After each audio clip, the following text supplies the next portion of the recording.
मैं हूं अभिषेक बारेट। आदर स्वीकार करें। दुनिया जहान में सिर्फ एक ही ऐसी हुक जो चट्टान से भी टकरा जाए तो उसे धज्जियों में बिखेर दे, पर उसके अंदर की चीख में गंगा की सादगी और जमजम की मिठास ने कभी चट्टानों को तोड़ा नहीं, बल्कि जब जब वो गूंजी खुद पत्थर नाच उठे। टूटे दिलों को फिर उसी आकार में सजाकर उनमें रक्त के प्रवाह में भावनाओं को बहा देने वाली ब्रह्मांड की एक आवाज़, जिसके बारे में आधुनिक युग के तानसेन कहे जाने वाले बड़े गुलाम अली ने भी कहा था, ये कमबख्त गलती से भी कभी बेसुरा नहीं होती। तार सप्तक और मंद्र सप्तक खुद जिससे अपने अस्तित्व की प्रेरणा मांगते रहे। संगीत के अंतहीन कालजयी वृक्ष पर 92 साल से लिपटी लता आज सूख गई, पर संगीत के उस वृक्ष पर उसकी लपेट के निशान वृक्ष के सूखने पर ही सूखेंगे। समय की जमीन में 92 बरस से उपजी उस लता की जड़ों से जमीन ने वक्त के तकाजे पर आज नाता तोड़ लिया। लता जो जड़ें खोकर भी हरी रहेगी। आज कहानी दुनिया की सबसे महान और सुरमई आवाज की, कहानी लता दीदी की। वो कल अपना जन्मदिन मनाकर आज हम सबको छोड़ के चली गई। आप कहेंगे कल तो उनका जन्मदिन नहीं था। आपके तथ्य गलत हैं। कल तो बसंत पंचमी थी। बसंत पंचमी को हम संगीत की देवी शारदा के नव कोंपलों में समाकर जन्म को दे देने का प्रतीक मानते हैं। अब से सरस्वती का एक पर्यायवाची शब्द हिंदी शब्दकोश में जोड़ दिया जाएगा, वो है लता मंगेशकर। लता मंगेशकर का जन्म मध्य प्रदेश के इंदौर शहर में 28 सितंबर 1929 को गोमंतक मराठा परिवार में हुआ था। उनके पिता का नाम पंडित दीनानाथ मंगेशकर था, जो एक क्लासिकल गायक होने के साथ ही बेहतरीन थिएटर आर्टिस्ट भी थे। लता मंगेशकर की मां का नाम शेवंती, जिन्हें सुधामती के नाम से भी जाना जाता है। दीनानाथ मंगेशकर ने दरअसल 2 शादियां की थी, जिनमें शेवंती उनकी दूसरी पत्नी थी।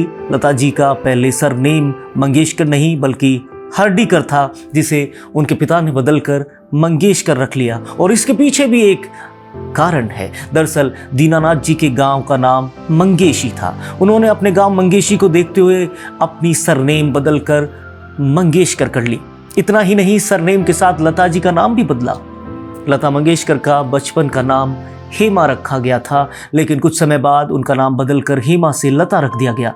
लता मंगेशकर अपने माता पिता की सभी संतानों में सबसे पहली संतान थी। मीना, आशा भोसले, उषा और हृदयनाथ लता मंगेशकर के भाई बहन हैं। मध्य प्रदेश में जब लता जी पैदा हुई थी तो मास्टर दीनानाथ बड़े कामयाब आदमी, खूब संपन्न भी थे। उन्हें मराठी सिनेमा में उस वक्त का सर्वाधिक कामयाब गायक और अभिनेता भी माना जाता था। हालात ये थे कि अपनी रिहाइश के दौरान सांगली की एक रोड पर उन्होंने उस वक्त 13 कमरों वाला 2 माले का एक बड़ा बंगलो बनवाया। कामयाबी का आलम यह था कि इस गली को लोग दीनानाथ का रास्ता कहकर पुकारने लगे थे। मास्टर दीनानाथ मंगेशकर की कामयाबी इस दर्जे की थी कि महाराष्ट्र के चुनिंदा बैंकों में उनके बैंक अकाउंट हुआ करते थे, जो अपनी एक प्रस्तुति के बदले 70,000 रुपये लेते थे, जो किसी व्यक्ति के उस समय के हिसाब से पाए जाने वाले पेमेंट के हिसाब से दुर्लभतम था। इन्हीं मास्टर दीनानाथ मंगेशकर के पास इतनी दौलत थी कि गोवा में आम के बाग और काजू के बागों तक उनकी हुकूमत थी। संभवतः उस वक्त वो देश के नामचीन अमीरों में थे। यहाँ भी उनके हकूक की बात ठहरती नहीं है। आप अचरज से भर जाएंगे जानकर कि मास्टर मंगेशकर ने 2 लाख में अपने लिए एक पूरा पहाड़ खरीद डाला था। उस वक्त वो ये सपना पाल बैठे थे कि मुझ पर अगर इसी तरह से लक्ष्मी प्रसन्न रही तो आगामी आधी सदी में वो पूरा गोवा खरीद डालेंगे। और सब कुछ ठीक ठाक रहता तो शायद वो पुर्तगालियों से गोवा खरीद भी लेते, पर वक्त का अपना हिसाब किताब है। वो बाद में कामयाबी की बेरहम ढलान में फिसलते चले गए। संगीत की नदी जो मास्टर मंगेशकर के हृदय में बह रही थी, उसमें एक सीप हिंदुस्तान के सबसे महंगे मोती को ढाल रही थी। उफनते संगीत में सबसे कीमती जवाहर उस समंदर के हृदय से सीप तोड़कर बाहर आने वाला था। हो सकता है कि दीनानाथ जी के हृदय के समंदर मंथन में खुद सरस्वती ही उनकी गोद में आकर इठलाने लगी थी। कितना अजीब है कि लक्ष्मी जा रही थी पर सरस्वती आ रही थी। अक्सर ये दोनों देवियां साथ नहीं देखी जाती, पर जहां जहां ये साथ खड़ी हुई हैं उसके फसाने दुनिया कसीदों की तरह कहती है। यही होने वाला था। लता का जन्म हुआ। छुटकी लता यही कोई 6 महीने की रही होंगी। बात उस वक्त की है। दीनानाथ मंगेशकर बरामदे में बैठकर सारंगी पर कोई धुन छेड़े ध्यान मग्न थे। तभी उनकी लाडली ने बाल सुलभ तरीके से मुट्ठी में भरी मिट्टी, जिसे वो अगले पल ही खाने वाली थी, उस पर पिता की तंद्रा टूटने से ध्यान चला गया। पिता ने बेटी को सारंगी की छड़ी से डांटने के लिए छड़ी आगे बढ़ाई। लता ने हाथ में भरी माटी को जमीन पर डाल दिया और उस छड़ी को पकड़कर सारंगी की तारों पर लगा दिया। एक बंदिश ऐसे बजने लगी जैसे कि कोई रूहानी ताकत उसे बजा रही हो। 6 महीने की वो बच्ची ये कैसे कर सकती थी? ये कैसे मुमकिन था कि नन्ही हथेलियां पिता की बारीक संगीत की समझ वाली, सालों रियाज वाली हथेलियों से आगे निकल गई। ये पहला कदम था लता का संगीत में, या कुदरत मास्टर मंगेशकर को ये समझाना चाहती थी कि उनके घर खुद संगीत ने जन्म लिया है। सारंगी ने कहकर बताया दीनानाथ जी को कि 6 महीने की बच्ची मेरे हर सुर की समझ रखती है। भौचक के दीनानाथ बोले, ये लड़की अद्भुत है। लता मंगेशकर की तालीम शुरू की गई। महज 5 साल की छोटी सी उम्र में लता ने अपने पिता के नाट्य मंच के लिए बाल कलाकार का काम शुरू कर दिया। अपने स्कूल में पहले ही दिन वो गाना सिखाने लग गई थी। जब इस बात से शिक्षकों ने उन्हें मना किया तो वो बड़ी नाराज हुई। कहते हैं कि वो उनकी स्कूल का पहला और आखिरी दिन था। लता उसके बाद कभी स्कूल नहीं गई, पर वो खुद अपने आप में एक विश्वविद्यालय थी। 5 साल की उम्र में लता को भयंकर चेचक हो गई थी। हर किसी को आशंका थी कि लता बचेंगी नहीं, या फिर उनके चेहरे से ये दाग कभी जाएंगे नहीं। चेहरे के घाव में पस पड़ गया था और इन्फेक्शन इस कदर हुआ कि नन्ही बच्ची के चेहरे के घाव में कीड़े तक आ बसे। उनकी माँ या तो उन्हें केले के पत्तों में लिटाती या उनको लपेट देती और धीरे धीरे हिलाती। माँ जब झूला झुलाती, लोरियां सुनाती तो दर्द से बिलखती लता बिल्कुल शांत हो जाती। वो उनकी तरह गाने की कोशिश करती। लंबे इलाज के दौरान डॉक्टरों को उनकी आंखों की रोशनी जाने का डर था, पर पूरी दुनिया की सबसे गैर मामूली आवाज़ दुनिया को देने वाली के साथ ये मुमकिन ही कैसे था और भाग्य ऐसा कैसे होने देता। इस गंभीर चेचक से वो पूरे 3 महीने जूझी। जब वो ठीक हो गई तो उनके पिता ने बाजी वालों को बुलाया। माँ ने नारियल फोड़े, अनाज गरीबों में दान करवाया और महंगी साड़ियाँ शगुन के तौर पर बांटी और बेटी का पुनर्जन्म मनाया। एक बार जब मैं खुद लता जी के साथ हिना फिल्म में प्रसिद्ध कव्वाली कब आओगे गाने वाले साबरी ब्रदर्स का इंटरव्यू कर रहा था, तो साबरी ब्रदर्स के अमीन साबरी ने लता जी का एक किस्सा मुझे बताया था। अमीन साबरी याद करते हैं कि उनके पिता सईद साबरी उस वक्त प्रसिद्ध कव्वाली का रियाज कर रहे थे जो उन्हें लता जी के साथ गानी थी। लता जी अचानक वहाँ से गुजरी और वो वापस वहाँ आई और उनके पैर थिरकने लगे। साबरी ब्रदर्स लता जी को देख कर रुक गए। लता जी ने पूछा, आप कौन हैं? तो अमीन ने लता जी को कहा कि ये मेरे पिता सईद साबरी हैं जो आपके साथ इस कव्वाली में शिरकत करने जयपुर से यहाँ आए हैं। लता जी इतनी खुश हुई और ढेरों शुभकामनाएं दी। गायकी की तारीफ की। बाद में लता और साबरी ब्रदर्स की गाई इस कव्वाली ने रिकॉर्ड तोड़ दिए। लता कहती थी कि अगर मेरी किसी चीज़ को कोई बहुत तारीफ कर दे तो मैं उसे वो चीज़ दे देती थी। उन दिनों एक फिल्म जिसका नाम महल था, उसकी शूटिंग चल रही थी। फिल्म के एक गाने के लिए सब बैठकर चर्चा कर रहे थे कि फिल्म के गीतकार नक्शाब ने लता की चमचमाती हुई कलम की बड़ी तारीफ की। नक्शाब थोड़ी रंगीन मिजाजी के आदमी थे। उन्होंने लता जी की सरलता को एक लाभ की तरह ले लिया। उन्होंने लता जी से नज़दीकी बढ़ाने की कोशिश शुरू की। कलम की तारीफ सुनी तो लता जी ने कलम हमेशा की तरह जैसा वो करती आई थी गीतकार नक्शाब को देते हुए कहा, लीजिए आप इसे रख लीजिए। लता का नाम भी उस कलम पर लिखा हुआ था। नक्शाब ने लता की दी कलम फिर अपने हर जानकार को दिखाई और अफवाहें आम कर दी कि लता को उनसे मोहब्बत हो गई है। लता जी तक भी ये बातें पहुंची। शुरू में वो चुप रही क्योंकि उन्हें पता था कि उनकी इस पर प्रतिक्रिया से लोग उन्हें ज़्यादा शक की निगाह से देखेंगे। खैर वक्त बीता, नक्शाब के हौसले और बढ़ गए। एक गीत की रिकॉर्डिंग के दौरान नक्शाब ने थोड़ा ज़्यादा रुमानी होते हुए लता जी से करीबी होने की कोशिश फिर से शुरू कर दी। इस बार लता जी गुस्से में आ गई, पर फिर भी वो चुप रही। इधर नक्शाब को लता जी की चुप्पी से ये लगने लगा कि लता जी की चुप्पी शायद उनकी मौन सहमति है। रिकॉर्डिंग शुरू होने के बाद वो बीच बीच में उनके पास आते वो माइक्रोफोन पर गाती हुई लता को रोकते और ज़्यादा रुमानी होते हुए जाकर उनके कान में कहते कि और मदहोश होकर गाओ, डूब कर गाओ। यहाँ तक कहते कि इन लाइनों में इतनी मोहब्बत भर दो कि ऐसा लगे कि तुम अपने प्रेमी के सामने बिना शर्त अपना सर्वस्व समर्पित कर रही हो। लता के लिए अब और ज़्यादा सहना नामुमकिन हो गया था। वो व्यस्त थी इसलिए गाना गाकर वहाँ से निकल गई। खैर, घर जाकर फिर वो उस गीतकार को भूल गई। पर आशिकी में लिपटे जब ये गीतकार अचानक लता के घर पहुंच गए, लता अपने घर में बहनों के साथ खेलने में मशरूफ़ थी। लता ने बताया कि अगर मैं अकेली होती तो उनके सामने आने से मैं दिक्कत में पड़ सकती थी, लेकिन अपनी बहनों के सामने मैं उस चिपकू आदमी से एक शब्द भी नहीं सुनना चाहती थी। मैं उन्हें सड़क पर ले गई। गुस्से में साड़ी का पल्लू कमर में खौंसते हुए मैंने पूछा कि मेरी इजाज़त के बिना मेरे घर आने की तुम्हारी हिम्मत कैसे हुई। मैंने उसे धमकाया, अगर तुमने दोबारा यहाँ कदम रखा तो तुम्हारे टुकड़े टुकड़े करके मैं गटर में फेंक दूंगी। ये मत भूलना कि मैं मराठा हूँ। लता मंगेशकर उन कलाकारों में से हैं जो अक्सर विवादों से दूर रहीं, लेकिन कई दशक पहले उनके और रफ़ी के बीच विवाद हुआ था। लता मंगेशकर ने प्रस्ताव रखा था कि म्यूज़िक कंपनियों को रिकॉर्ड बिक्री में से कुछ पैसा गायकों को देना चाहिए।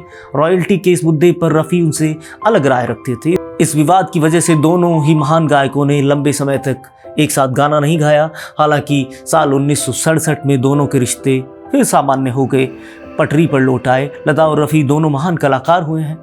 उनसे सुंदर मीठी आवाज़ शायद ही किसी की हो। हिंदी भाषा फिल्मों गानों की लोकप्रियता में उनका महत्वपूर्ण दोनों का ही योगदान रहा है। दोनों ने बहुत ही सुंदर लोकप्रिय युगल गीत गाए हैं, प्राय सभी नायक नायिकाओं के लिए गाए हैं।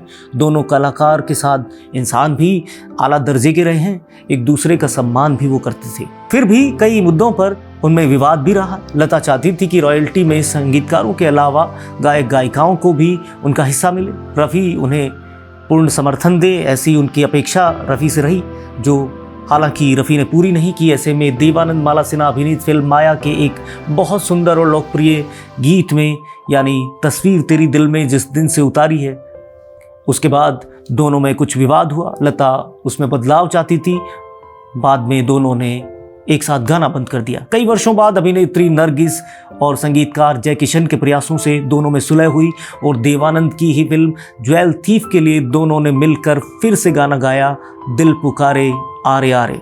पिता दीनानाथ मंगेशकर का स्वर्गवास होने के बाद 1942 में महज 13 साल की उम्र में लता मंगेशकर ने फिल्म कित्ती हसाल के लिए नाचूं या नगड़े खेड़ू सारी मानी होश भारी गीत गाकर छाप छोड़ी। लता जी ने बॉलीवुड की फिल्मों में एक से एक बढ़कर सुपरहिट गाने दिए। उनके द्वारा कई फिल्मों में गाने गाए गए हैं, जिनमें मुगले आजम है, अनारकली है, अमर प्रेम, आशा, गाइड, प्रेम रोग, सत्यम, सत्यम शिवम सुंदरम जैसी कई सुपरहिट फिल्में हैं। मन मोहने वाली आवाज़ जो है वो लता जी की रही हमेशा। फिल्म इंडस्ट्री में लता जी एक अलग ही तरह की खूबसूरती वाली आवाज़ लेकर आने वाली पहली गायिका थी, पर ये उस समय खूबी नहीं कमी समझी जाती थी। दरअसल उस वक्त शमशाद बेगम, नूर जहां, सुरैया जैसी आवाज़ें इंडस्ट्री की फीमेल आवाज़ें थी। ऐसे में लता की आवाज़ पतली और तीखी थी, जबकि बाकी फीमेल सिंगर्स की आवाज़ मोटी और कुछ मर्दाना लहजे से सरोबार हुआ करती थी और चलन भी उन्हीं का था। इसलिए कई संगीतकारों ने शुरुआत में लता जी को काम देने से मना कर दिया, पर उनकी जैसी आवाज़ किसी की थी ही नहीं। बस इसे साबित होने में वक्त लगा, संघर्ष लगा, वो दोनों लता ने खूब दिया। और देश के सामने जब लता की आवाज़ आई तो बाकी आवाज़ें खो गई। लता की आवाज़ खुद ईश्वर की आवाज़ है।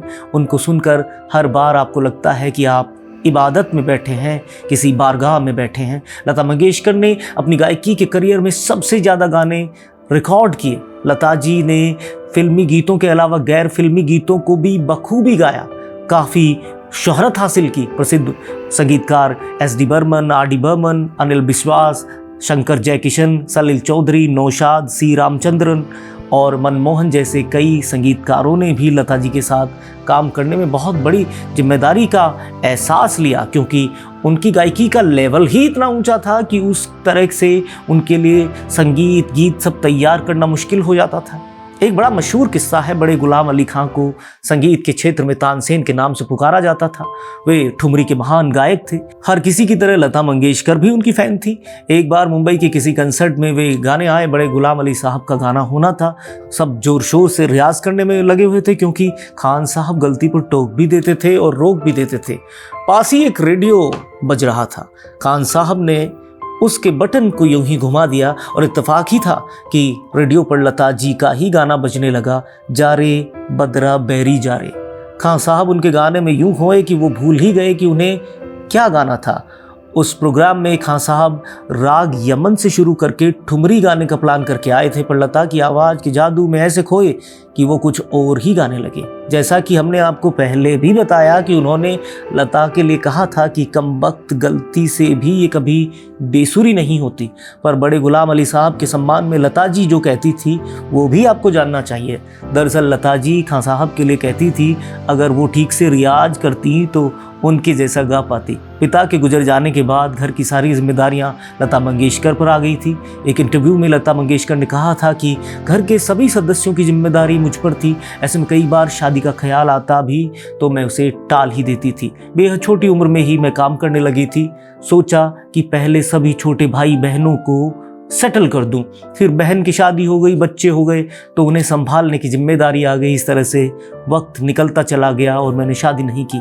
लता की गायकी तो बेजोड़ रही, पर शुरू में मेरी तरह उनका उर्दू का तलफ़ुज़ ठीक नहीं था, लेकिन आगे चलकर उनका हिंदी ही की तरह उर्दू का तलफ़ुज़ भी लोगों के लिए एक चमत्कार था कि कैसे एक मराठी लड़की इतनी सदी हुई महीन उर्दू को बोलती है, बल्कि गाती भी है। ये उर्दू उन्होंने दिलीप कुमार से सीखी थी, जो लता जी की बड़ी इज्जत करते थे, उन्हें अपनी छोटी बहन कहा करते थे। उन्होंने लता दीदी को उर्दू सिखाई, उसमें मदद की। दिलीप कुमार ने सिर्फ उनके उर्दू के सफ़र की शुरुआत की, बाकी लता ने बाकायदा इसे उर्दू के जाने माने शिक्षकों से सीखा। वो भी सुनिए। जाने माने लेखक हरीश भिवानी अपनी किताब में लिखते हैं कि लता जी की उर्दू की शुरुआत की कहानी ये है कि एक दिन अनिल बिस्वास और लता मुंबई की लोकल ट्रेन से गोरेगांव की तरफ जा रहे थे। इत्तेफाक से उसी ट्रेन में बांद्रा स्टेशन से दिलीप कुमार भी चढ़े। जब अनिल बिस्वास ने नई गायिका का दिलीप कुमार से परिचय करवाया तो वो बोले, मराठी लोगों के मुंह से दाल भात की महक आती है, वो उर्दू का बघार क्या जाने। लता जी को ये बात अंदर तक चुभ गई और उनके मन ने अपने आप को उसी वक्त उर्दू के सबसे अच्छे इल्म के लिए तैयार कर लिया। सफ़र आगे बढ़ा। उनके लिए एक उर्दू शिक्षक की व्यवस्था की गई जिसका नाम था महबूब। लता ने कमाल के उर्दू तलफ़ुज़ को सीखा। आप उनके किसी गीत में उर्दू के उच्चारण की महीन गलती भी नहीं निकाल सकते। प्रसिद्ध एक्ट्रेस नरगिस की मां जद्दन बाई ने जब एक बार लाहौर में शूटिंग के दौरान लता जी का गीत दीपक बगैर कैसे परवाने जल रहे हैं सुना तो बारीक उर्दू की समझ वाली जद्दन बाई, जो हमेशा ये समझती थी कि उर्दू कोठों पर रक्काशाओं की जागीर बनकर रह गई है, वो बोली, माशाअल्लाह क्या बगैर कहा है, ऐसा तलफ़ुज़ हर किसी का नहीं होता बेटा। अब बात दुनिया जहान में प्रसिद्ध लता जी जिनकी फ़ैन थी उनकी। मलकाए तरन्नुम नूर जहां की फ़ैन थी लता दीदी। 1952 की बात है।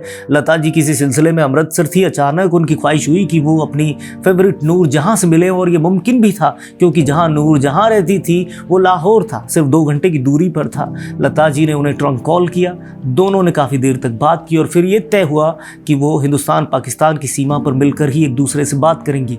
लता जी ने मशहूर संगीतकार सी रामचंद्रन को अपनी ये इच्छा बताई। रामचंद्रन ने दोनों के लगाव को जानते हुए एक चुनौती ली।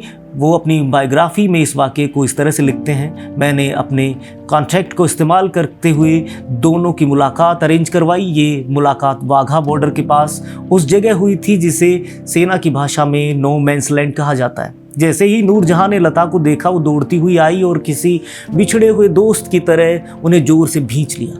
दोनों की आंखों से आंसू बह रहे थे।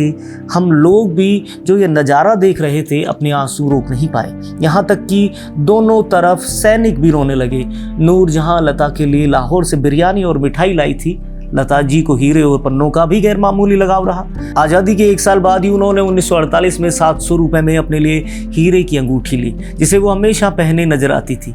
लता जी के पास सोने की पायल का एक जोड़ा था। इसके अलावा उन्हें सोने के किसी भी आभूषण से कोई लगाव नहीं रहा। ना ही उन्होंने कभी उसे पहना। खाने की बात करें तो लता दीदी जलेबी को बेहद पसंद करती थी। उन्हें इंदौर के गुलाब जामुन और दही बड़े खूब पसंद रहे। वो अपने हाथ से सूजी का हलवा बनाया करती थी। जिसने भी उसे खाया उसने इसके लजीज होने की मिसालें दी हैं। इसके अलावा लता जी को गोलगप्पे बड़े अजीज थे। वो नींबू का अचार, ज्वार की रोटी भी खाया करती थी। ये तीखे और चटपटे खाद्य अक्सर चोटी के गायक खाने से बचते हैं, लेकिन वो खाती थी। यहाँ तक कि खूब सारी तीखी हरी मिर्च भी वो चबा लेती थी। शायद उनके कंठ के मिठास से उनकी जबान सराबोर रहती थी और मिर्च की हैसियत उसके सामने क्या हो सकती है। भारत की स्वर कोकिला लता मंगेशकर ने 20 भाषाओं में 30,000 गाने गाए। लता जी को सर्वाधिक गीत रिकॉर्ड करने के लिए भी गौरव प्राप्त है। फिल्मी गीतों के अतिरिक्त आपने गैर फिल्मी गीत भी बड़ी खूबी के साथ गाए। लता जी की प्रतिभा को पहचान मिली सन 1947 में आई फिल्म आपकी सेवा में, जब उन्हें गीत गाने का मौका मिला। इस गीत के बाद तो आपको फिल्म जगत में एक के बाद एक पहचान मिलती गई और एक के बाद एक कई गीत गाने का मौका मिला। इसमें से कुछ प्रसिद्ध गीतों का उल्लेख करना जरूरी भी है, जिसे आपको पहला शाकार गीत कहा जाता है। 1949 में गाया गया आएगा आने वाला, जिसके बाद उनके प्रशंसकों की संख्या दिनों दिन बढ़ने लगी। इस बीच उन्होंने उस समय के सभी प्रसिद्ध संगीतकारों के साथ भी काम किया, जिनको हम आपको पहले भी बता चुके हैं। लता जी ने 2 आंखें 12 हाथ, 2 बीघा जमीन, मदर इंडिया, मुगल ए आजम महान फिल्मों में गाने गाए हैं। लता जी ने महल, बरसात, एक थी लड़की, बड़ी बहन आदि फिल्मों में अपनी आवाज़ के जादू को इस लोकप्रियता पे पहुंचा दिया कि फिर उसके बाद वो जादू किसी और ने करने की सोची तक नहीं। इस दौरान आपने कुछ गीत गाए थे, ओ सजना, बरखा बहार आई, आजा रे परदेसी, इतना ना मुझसे तू प्यार बढ़ा, अल्लाह तेरू नाम, एहसान तेरा होगा मुझ पर, ये शमा जब जब फूल खिले। लता मंगेशकर के लिए मशहूर गीतकार मजरूह सुल्तानपुरी ने लता मंगेशकर शीर्षक से लिखी नज़्म में लिखा। उसमें उन्होंने लता जी के लिए कहा, जहाँ रंग न खुशबू है कोई तेरे होठों से महक जाते हैं अफकार, मेरे लफ्ज़ों को छू लेती है आवाज़ तेरी, सरहदें तोड़ कर उड़ जाते हैं अशार मेरे। यतीन्द्र मिश्र लता पर लिखी अपनी किताब सुरगाथा में लता जी से एक सवाल पूछते हैं, आप संगीत में रमते हुए मोक्ष की अवधारणा में विश्वास करती हैं? जवाब में लता कहती हैं, मोक्ष एक सुंदर कल्पना है। मैं ईश्वर से हमेशा ये मांगती रही हूँ कि यदि हो सके तो वो मुझे दोबारा जन्म न दे। यदि ईश्वर आपसे मोक्ष और संगीत में से एक स्थिति चुनने को कहे तो आप क्या कहेंगी? फिर मुझे मेरा संगीत ही चाहिए। मेरा संगीत ही मुझे अंततः जन्म मृत्यु के खेल से मुक्त करेगा। आज जीवन के निर्मम आयाम पर समय की आरी सकुचाई तो होगी जब उसने लता की मूल को शाश्वत अंत के तकाजे पर काटा होगा। जड़ कटने पर ये प्राण के प्रवाह का अंत तो है, ये लता कभी नहीं मुरझाएगी। अकेली लता जिस पर नीले, बैंगनी, पीले, लाल, गेरुआ सब रंग के फूल सजे हैं। ये अगली बसंत पंचमी पर लता पर नए फूल नहीं खिलने वाले, नए पत्ते नहीं आने वाले, पर ये भी तय हैं जो खिले हुए हैं वो मुरझाएंगे नहीं। लता जी को आप कहें तो अंतहीन कहे जा सकते हैं, पर इस यात्रा का कोई छोर नहीं। यूँ तो आप उन्हें ग्रंथों में भी नहीं समेट पाएंगे। बाकी एक कथन में लता कही जा सकती हैं और वो है, न भूतो न भविष्यति। शुक्रिया।